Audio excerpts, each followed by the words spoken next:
J'aime beaucoup ce dicton africain qui dit pour élever un enfant, il faut tout un village. C'est sûr que personne ne devient adulte sans l'aide d'un grand nombre d'adultes. C'est l'histoire de Claire. Elle a 50 ans et elle est enseignante. Elle travaille à l'Embellie.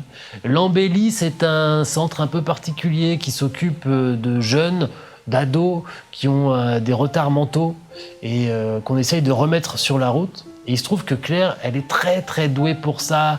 Elle est très chaleureuse, très appréciée par les élèves, mais aussi par les parents d'élèves. Et un jour, à la rentrée, débarque Gabriel Noblet, qui fait partie des élèves, comme ça, qui est un type très timide, mal dans sa peau, qui est pas bien. C'est d'ailleurs pour ça qu'il est là, hein, il a des problèmes.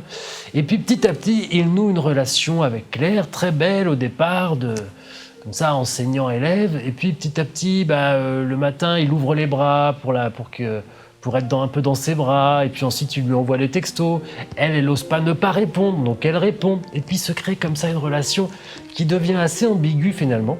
Le problème, c'est que les parents vont entendre parler de cette histoire, ils vont dénoncer Claire, et là, ça se transforme en une sorte de drame, en une chute vertigineuse avec la justice qui s'en mêle, et donc cette question de l'innocence, et parfois de l'innocence coupable. Cette histoire est entièrement vraie.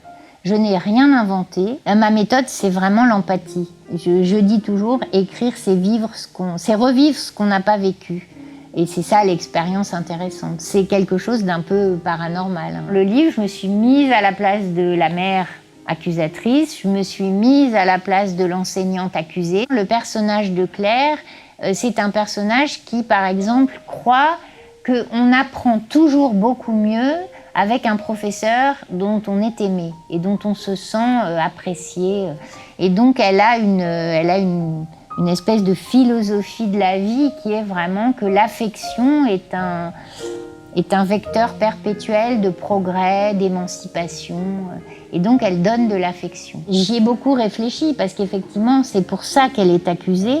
Et le livre soulève ce problème, c'est-à-dire que est-ce que la mère qui soupçonne n'est pas un petit peu trop exclusive? Est-ce qu'elle a du mal à accepter que son enfant aime, au sens très large du verbe, un autre adulte qu'elle-même, si vous voulez.